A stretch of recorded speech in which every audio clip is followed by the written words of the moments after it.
Good day, students. Now, we have already concluded our lesson on the narrative essay and the descriptive essay. So today we're moving on to something called the reflective essay.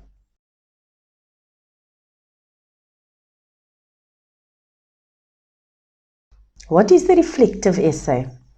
I often compare the reflective essay to someone looking into the mirror or a mirror and describing what they're seeing into a mirror and then also reflecting on what they are seeing.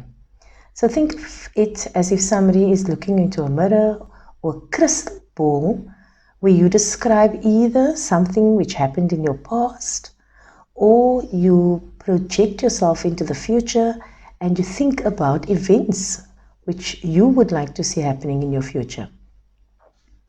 Of course, it's a subjective piece because as the writer, you are reflecting on the personal or internal or external influences which have created your personality, which has affected the trajectory of the life that you have chosen for yourself.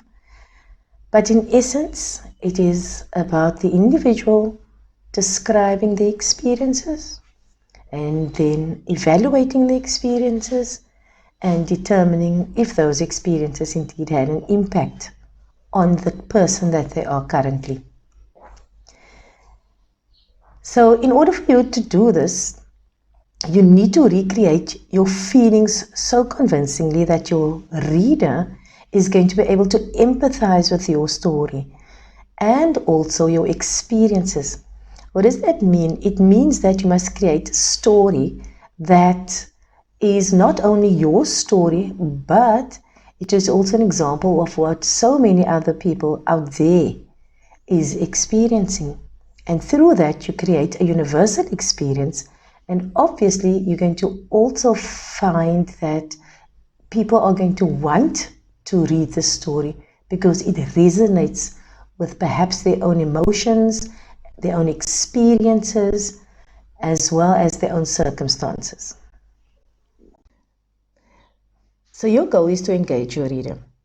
And how do you do that? And what does it mean exactly to engage your reader? It means that you make your reader understand your story and experience your story as if the reader is you. So recreate the incident, the event, as vividly as possible. So describe, for example, if it is a traumatic experience, describe it in detail. Describe your emotions. Describe your thoughts at that particular moment. Don't rush over those details because it is those details which make for interesting reading.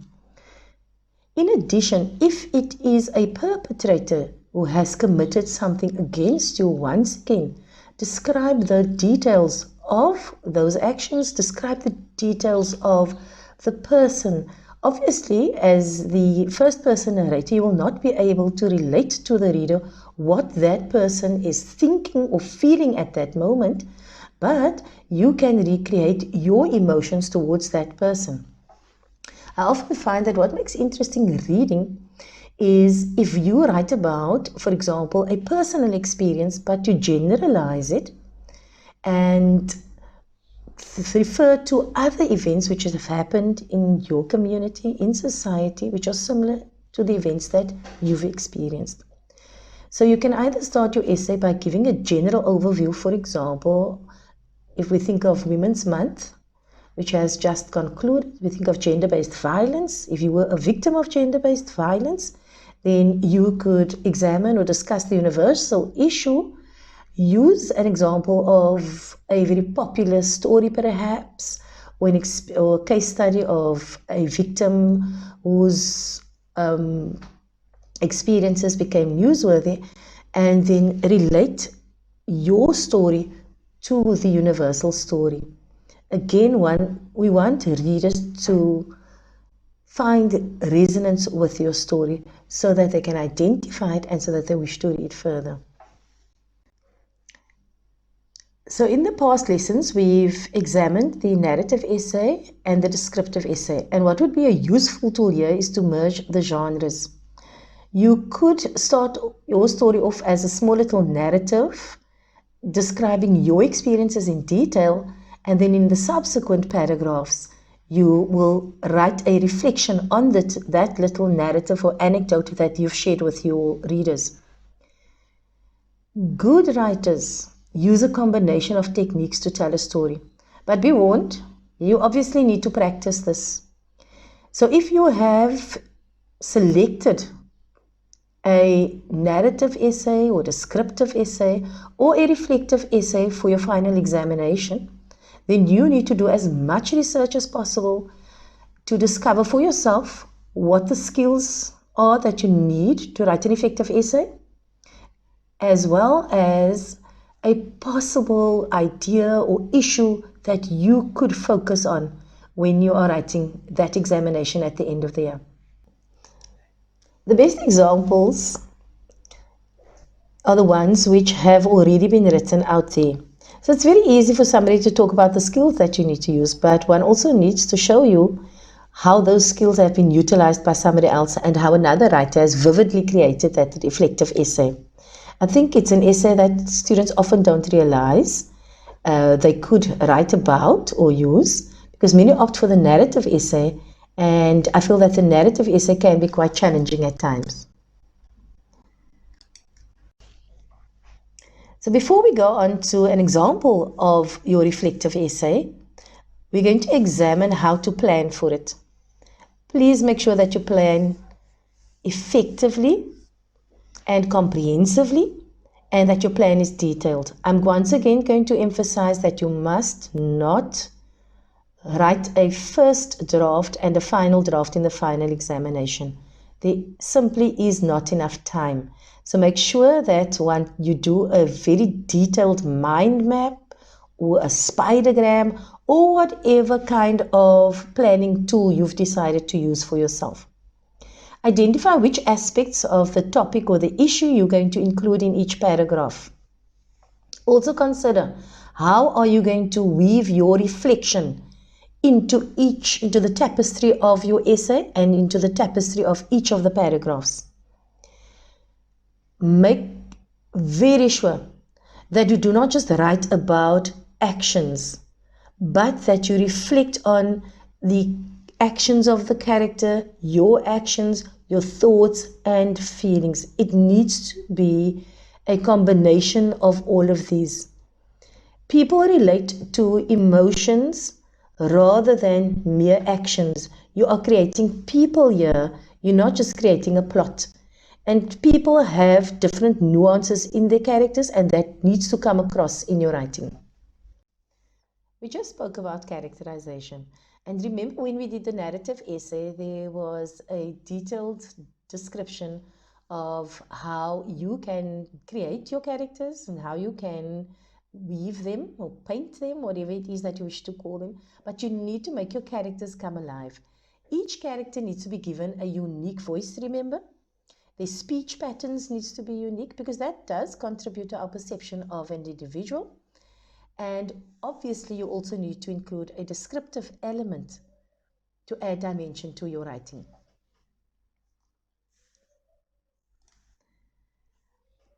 In addition to finding and ensuring that your characters have their own unique voices, you must also ensure that your voice comes across clearly in your writing. So just what is your voice? It is basically the soul of your piece. It is what makes your personal style, your ideas, your convictions come out through the words that you've used. Now, when we talk about words, you know that we're not merely speaking about your selection of diction. We're speaking about your varieties of sentences that you are going to use. We talk about things like fresh figures of speech. Be careful, once again, of not using cliches, but your voice, your personality needs to come across very clearly in your writing, and that is something which you need to develop over time. In order to clearly show your voice, or even to find your unique voice, you need to express your own thoughts and ideas very clearly. You must obviously keep the readers interested in the topic and in your essay. Also, very importantly, demonstrate a sense of energy in your writing. Bland writing is boring. Once you read a boring piece, how do we demonstrate that kind of energy? It's once again in the choice of words that you use. It's in the choice of paragraphs and sentences that you use, the variation of paragraphs, the variation of sentences. And all of those will contribute to you basically demonstrating or emphasizes certain aspects of your own personality.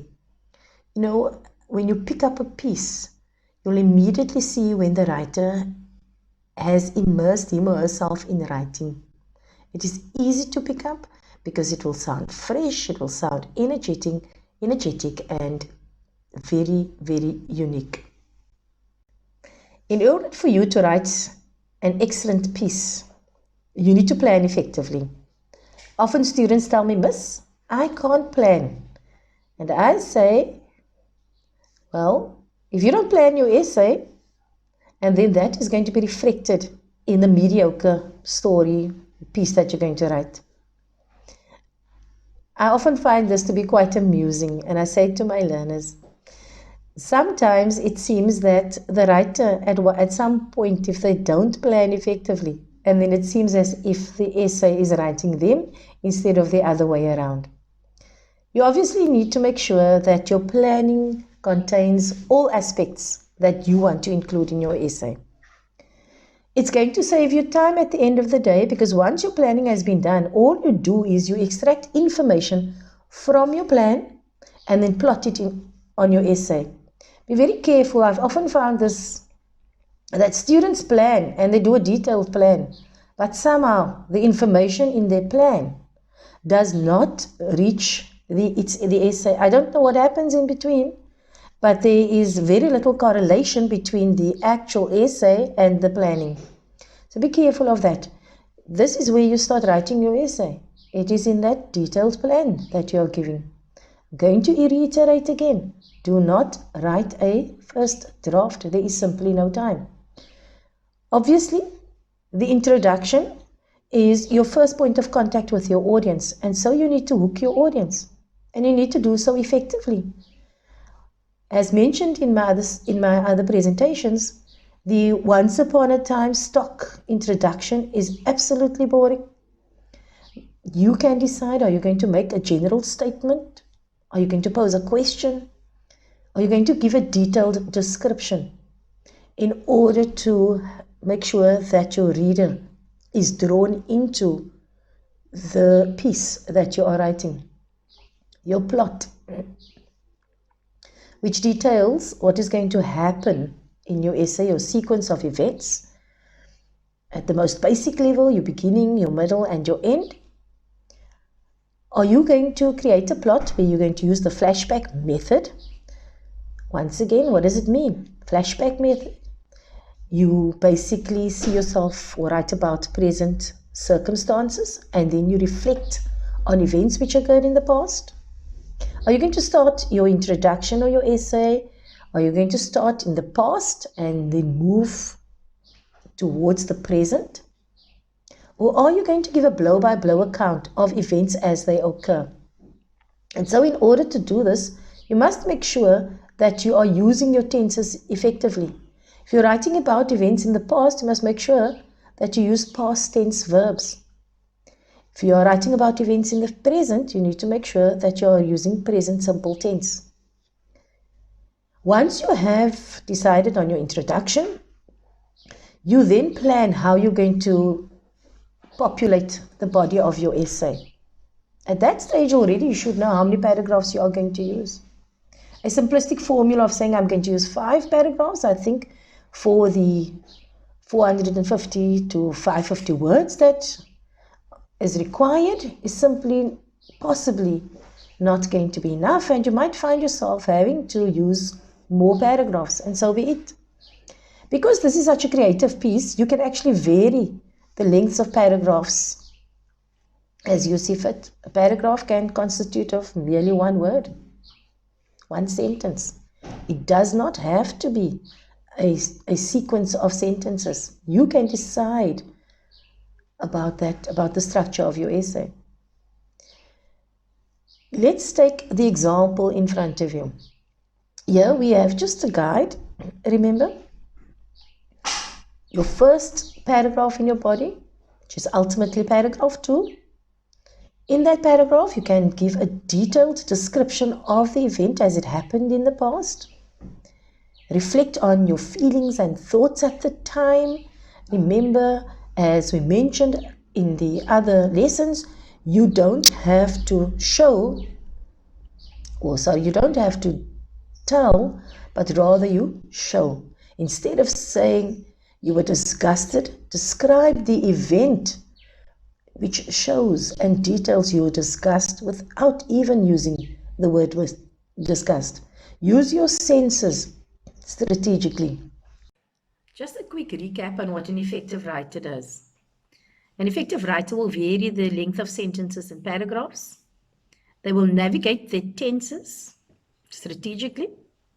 Most importantly, they will take the learner or the reader on a journey of the senses. And how does one do this? You use fresh figures of speech, fresh images, evocative diction must be used.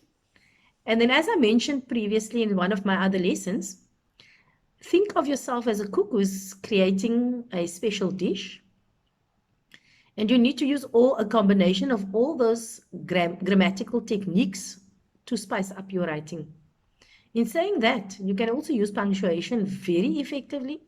Make use of ellipses, exclamation marks, because it does provide variety. If somebody just looks at a piece, one does not just want to see full stops all the way.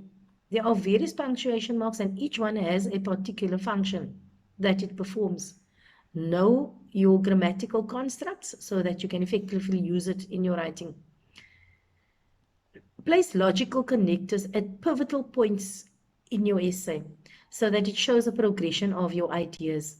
Think of it as a signpost for the reader so that the reader can basically follow the path which you are leading them onto. In the screen in front of you, you have an example of a well-written reflective essay. The topic is, I do not live in or at, I simply just live. As I read, I'm also going to explain to you some of the features that the writer has used to hook the reader and to populate the introduction with as much information as possible. As I map my way down the passage of time, I recall the face of a rather eccentric-looking woman, standing beside an unkempt pile of books. Her gaze flickered to and fro as if hiding from someone who, if my memory served me correctly, wasn't even there. That afternoon, the library seemed more desolate than usual, and the fresh batch of muffins stood untouched, as if re-justifying the obvious absence of people. The woman, who had by then moved towards me, locked her eyes on the gargantuan atlas I caressed in my arms. That ain't gonna tell you where you live. She spoke slowly, carefully. You don't live anywhere, child. You just live. The writer's voice comes across very clearly in the description of the library, the woman, and her experience in the library. Notice, she describes the woman as being eccentric looking. So it gives us an idea that this woman is just different to other people physically. This is in a library, but there's an unkempt pile of books which suggests that the library isn't well maintained. And this is reinforced by the fact that the library at that point seems more desolate than usual, suggesting that not many people use the library. The narrator's voice and the narrator's personality is also drawn into this description. The fact that she has this huge atlas which she caresses in her arms suggests that she somehow shares a love for reading and she's visiting the library, suggesting once again the affinity she has for libraries and the love of books that she possibly harbors. In the body of the essay, we see that the events in the introduction occurred 1 month previously. And the narrator once again reflects on how that meeting with the eccentric looking woman in that desolate library, with her hugging and caressing that huge atlas, affected her. As I navigate my thoughts back 1 month, I realize why it no longer concerned me whether I live in a house, in a city, in a country, in the world for that matter. I had figured it out. As humans, we tend to fall in place. We tend to blend into society, believing that we live only in the confined spaces of cement walls. Yet it never occurs to us that we indeed live everywhere we go. Therefore, living can never only be a question of place. It is a question of time, manner, and above all, truth. So indeed, we see the links between the body and the essay. The whole theme of navigation and traveling is drawn throughout this essay in each paragraph. The word live, indeed, is repeated, again referring to the unique woman's words that she shared with the character, with the narrator, which got her thinking about her own situation. In front of you, you have an example of the conclusion. Note once again the themes that is threaded right through this essay about living and about where home is and what home is, and about how we see ourselves existentially in the world that we exist. But sure, my home is the terracotta-doored, burglar-barred window house in 11th Avenue. I do spend my days in the room where fine forms of dust collect on masses of old books and vinyl. Yes, I am a dweller and inhabitant of Zekufle and a citizen of the Rainbow Nation. And although the former could easily be the answers to where I live, I choose not to believe so. I choose to believe in the twisted words of the old woman whose hard face resembled a map. I choose to keep wondering, to keep searching for an answer that I may never even find. So this is very much an existential question about what our existence means. To the narrator, what is home? Where does she live? How does she define herself? There are also a couple of things which we can identify about her environment or the circumstances in which we all live. Note a description on words like the burglar-barred windowed house. The fact that the house is burglar-barred suggests that there is quite a high crime rate. She's shown us. She hasn't told us this information. It is what we have read between the lines that she has written. Once again, her love for books is reiterated in the fact that in her room there are masses of old books and vinyl, suggesting that this is an old soul, somebody who's possibly collected old vinyl records. She talks about being a dweller, once again, the extended metaphor of journeying, of living, of traveling, and life not being merely a joke, or living as not being a geographical location, but rather being a kind of experience that one goes throughout one's life. She makes it very clear that afternoon interaction and the words of the eccentric old woman have impacted on her life. She says that the old woman's hard face resembled a map, and that too would suggest that the old woman herself had gone through so many different experiences, that she has lived perhaps during so many different times, and that she is still living, and that our locality, our geographical location, does not merely determine where we live and how we live. So there are so many questions and issues that the writer deals with in this essay, which makes us think about our own circumstances, because it also begs us to ask questions about our own existence and how we see ourselves in relation to the rest of the world. I found that to be quite an interesting, innovative, and well thought through essay.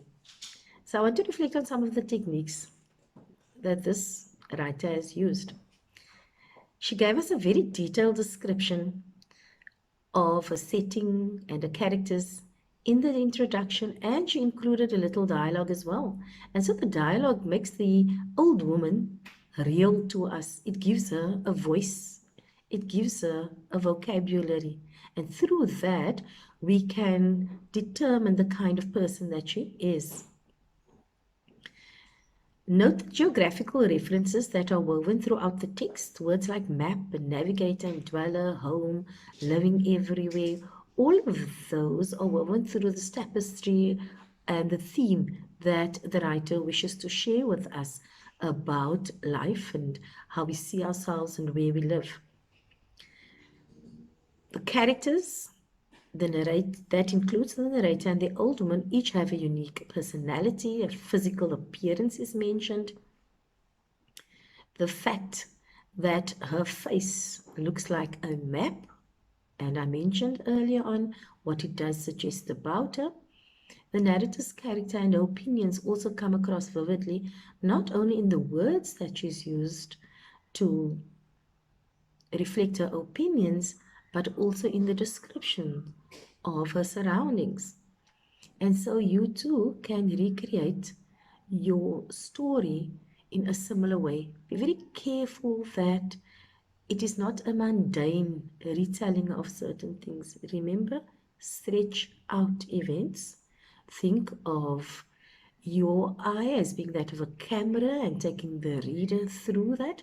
You have an overview of events, and then you zoom the lens of the camera in, and then you focus on certain key details. Over to you now. In front of you, you have a picture, and if you unpack this picture, there is obviously a mirror, and that mirror has been shattered, and there is the face of a young child. And as a writer, even if you think it is a girl, you do not have to refer or to say that this story or this reflection is necessarily about a young girl child. It can be anybody. Remember, this is just a stimulus. So the expression on the child's face is important. The child somehow looks quite sad, dejected, a little depressed. The surroundings are stark. There's a lot of darkness surrounding this person. And so the darkness, the shattered mirror, all of these can be the stimulus for you to decide on a particular reflection that you are going to write. It can be anything, a shattering of dreams, a shattering of hope, a shattering of a person's life. And looking into that mirror can also suggest that the person is looking into the past. And then at the end of your essay, you can think of a person looking into another mirror, which perhaps is not shattered as this one, and seeing a brighter future for him or herself. This is your reflection, and it is based on your interpretation of the text. So you can use this as an opportunity to write your own reflective essay. Make sure that when you do that, you try to apply the skills, the conventions that were mentioned earlier. Enjoy.